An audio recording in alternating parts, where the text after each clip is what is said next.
Welcome to another episode of Quick Tricks for the MC-101. In this episode, we will learn how to fake a sidechain or ducking effect on the MC-101. The first of two methods I'm going to use for this tutorial is the motion designer. First, record in your tone track. I'm going to use a simple chord pattern on track 2 so that you can hear the ducking effect. Hold down sound and assign the control knob to level. Press Shift and Mod to enter the motion menu. Turn on motion.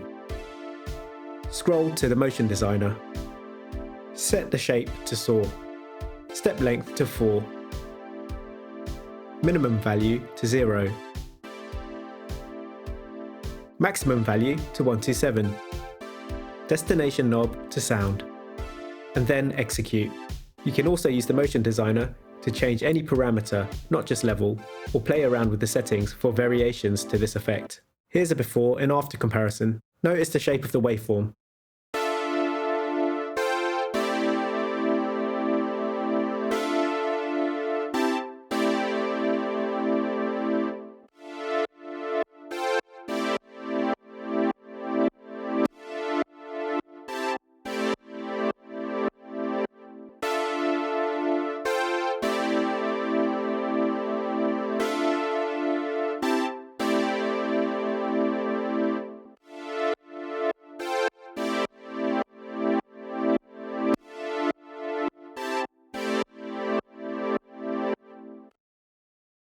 The second method I'm going to use is the tremolo effect. First, turn off the motion automation we did in method 1. Then, press Shift and Sound to edit the tone. Go to Multi-Effects. Switch it on.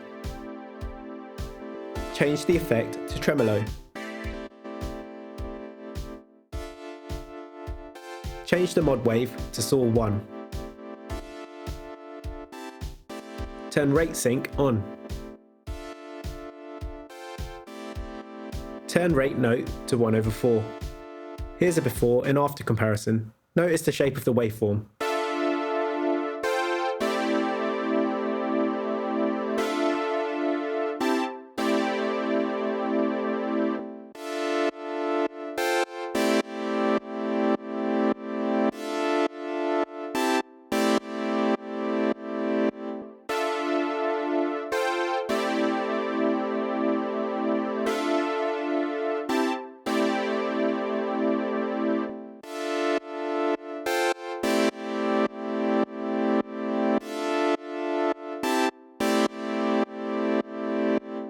And that's two methods to fake a sidechain effect on the MC-101. Now here's a quick performance to end this video. If you like this video, hit the like button and subscribe to T-Break Beats for more videos like this one.